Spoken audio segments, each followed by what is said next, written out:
Now I'm excited to get us started on today's event. We're going to be talking about the cost of living crisis for American families. And to get us started, I would love now to welcome our first guest to the Axios stage, Congresswoman Rosa DeLauro. Congresswoman, thank you for being here. Thank you. Good to be with you, Margaret. Thank you so much. Thank you. Oh my God, there are like 8 waters here. We have to chug these things. What did they think was going to happen here? So much water. Congresswoman, your top roles on the Appropriations Committee over the years and your longtime work for children and families, I think position you really well to start this conversation for us. You've advocated for decades now for an expanded child tax credit. And during the pandemic, we got to see what that would look like. Up to $3,600 a year per child. People got a monthly check, and experts said that it cut child poverty in half. And now it feels like both presidential tickets are really trying to get in on the action. Okay, not really, so we'll get there. Only one presidential ticket. So Senator J.D. Vance, former President Trump's running mate, has said he'd love to see $5,000 a year per child with no income cap. Yeah. Sounds like Powerball. Vice President Harris wants to bring back the COVID-era policy, but make it $6,000 per the first year of a newborn's life. Governor Tim Walz of Minnesota, her running mate, has said he signed a state law in Minnesota that is a state credit up to $1,750 per child. So I guess my first question is, do you feel now like getting the chances of something permanent are much better than ever before, no matter who wins? Well, first of all, let me just say thank you. I'm delighted to be here. I said to Margaret earlier, I'm always used to seeing her on TV, so this is a treat. This is a treat for me this afternoon, and I'm delighted to be with all of you. And first of all, the child tax credit, I have been working on child tax credit for 20 years now.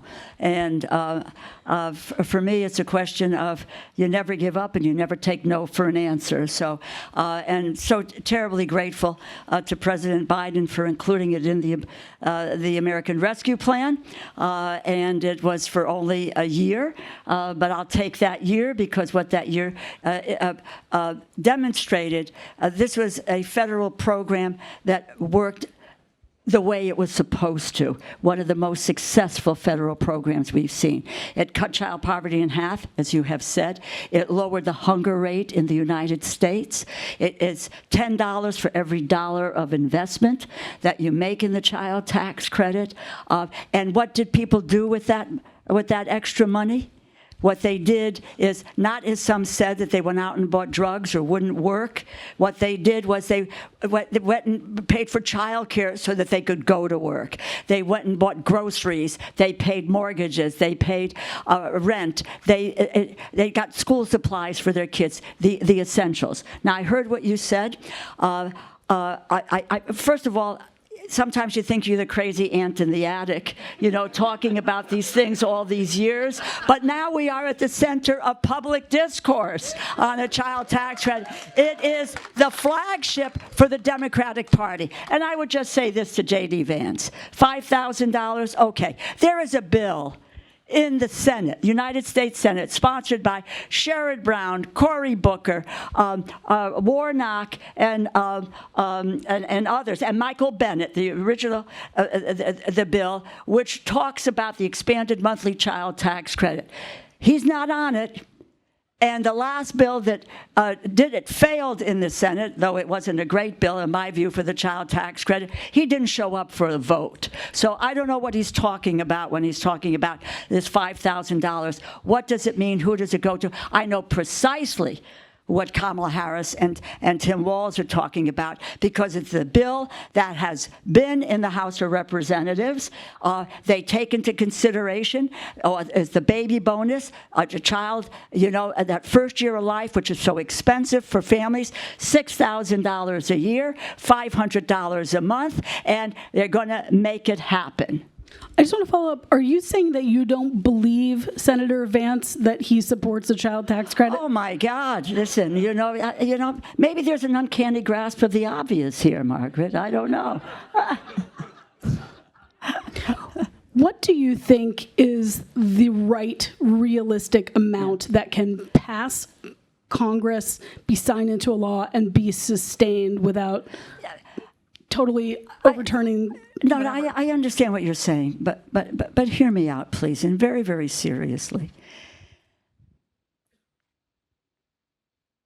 The child tax credit, which is Social Security for children, Franklin Roosevelt lifted 90% of seniors out of poverty in this country. The child tax credit lifted half of our kids out of poverty. We have been looking at what, in fact, we can do about poverty in the United States. And we did it. And in addition to that, it is the biggest middle-class tax cut in a generation. It worked. It worked. There were so many naysayers. But we got it. The president believed in it. The vice president believed in it. I talked to them in the Oval Office under the picture of Franklin Roosevelt. They thought it was a good thing that we did, even though it was for just the 1 year. And it worked. So why are we now trying to mess with it in a way that says, let's change this in some way. Let's restrict it in some way and not do what we can do. And how do we pay for it? Yeah, I'll give you... Did you know I was getting to that question? I mean, it's like $1 trillion over 10 years, conservatively, right? Let me just tell you this. What they're talking about in terms of the biggest fight that's coming up, my friends, and be wary of it, is the tax fight next year when the Trump tax cuts come due. What we saw, it was just a little bit of it in the Senate, where they dealt with giving the major corporations, the biggest corporations, 55 of whom pay 0 in taxes. Another 39 don't pay what they owe. And they were going to give them a retroactive research and development tax credit. And it was pennies for the child tax credit in that bill. It's going to come full swing next year. They're going to come out of the woodwork with all kinds of tax breaks for the richest 1/10 of 1% and for the biggest corporations. And if there is any intention of doing anything in that direction, then there will be parity and doing a child tax credit. We will have a child tax credit. It pays $10 to the dollar, and we can pay for it by taking care of the uncollected taxes right now that corporations are not paying. I have many questions, so I'll try to move quickly. But just to clarify, are you saying that you would that you think a good negotiation is more Trump-era style tax cuts plus the expansion of the child? No, okay, that's not what you're saying. No, I'm not what I'm saying. I'm saying that's what's going to happen. And I don't want to see us in a position where we say we have to... we're not going to be able to get as much as we can for the child tax credit, but there's going to be all of this lobbying pressure on the other side, which we just have to push that aside. Okay. It should not happen. The place where we should do something, because it goes back to your first conversation, it's the cost of living today. People, it's not a campaign slogan. People live paycheck to paycheck. They're having the hardest time making it. They haven't seen their wages go up, and what we need to do is to provide them with this opportunity to look at financial security for the future. Certainly, though, you can't just pay for this with uncollected. No. I mean, you'd have to raise taxes on basically most Americans to pay for this, right? As the president has said, and the vice president has said, and she is true to what they've said, is there will not be raising any taxes on people at $400,000 or less. And you think it can be done that way? Yes, I do. I think we can do it. Look, you know what? This pays for itself. You have when you're looking at kids' health, when you're looking at their education opportunities, etc. This effort pays back. Other countries have done it. You look at Tim Walz has implemented this in the state of Minnesota. This can get done. fundamentally, what ends up being more important, who wins the White House or who wins control of the House and Senate to the future of this? Well, my view is that, I sincerely believe this. I believe we will take the House of Representatives back. I think Kamala Harris is going to win this race. I think we're looking at women consolidating around this country like we've not seen in the past. I think Harris-Walz are going to win, and I think that has a real effect on what happens in the Senate as well. So I really think that we can take all three. I do. And look, I also just say to you, I'm not Pollyanna.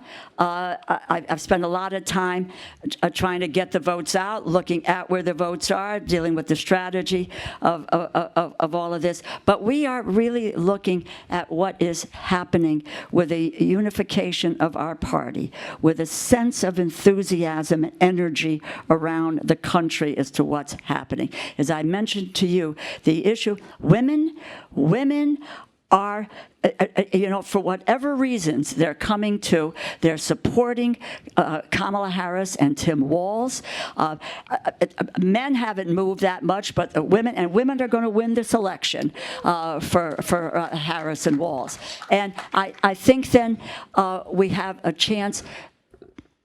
When I think of what we can have with this election, I think of, yes, the child tax credit, paid family and medical leave, child care, equal pay for equal work, men and women in the same job getting the same pay. For many years, these were fringe issues. No one was talking about them. No one gave them a chance in hell. As I said earlier, these are now part of the public discourse. They are at the center of it. And we now have the ability over this next 78 days to make it reality. That's what my goal is over this next 78 days. Last question before they give us both the hook. You got your first tattoo last year. Look at that. It's very subtle. Your granddaughter was the inspiration. It was indeed. If Vice President Harris wins this election, are you considering another tattoo, and what would it look like? Well, look, let me just say this. I don't know if I've limited it to, I have my granddaughter Rigby, who was, when I called her 18th birthday, what do you want? She says, Bubby, let's go get a tattoo. You and me, we did it. Now I have Sadie, who is 16. She has a year and a half to go. She said, Bubby, will you do the same for me as you did for Riggs? I said, absolutely. Now, Kamala and I have not had a conversation. So we'll think about it. So get in line is what I'm hearing. Great, okay. Great. Congresswoman DeLauro, Love you. I want to thank you so much. Thank you, Axios. Thank you for everything. You.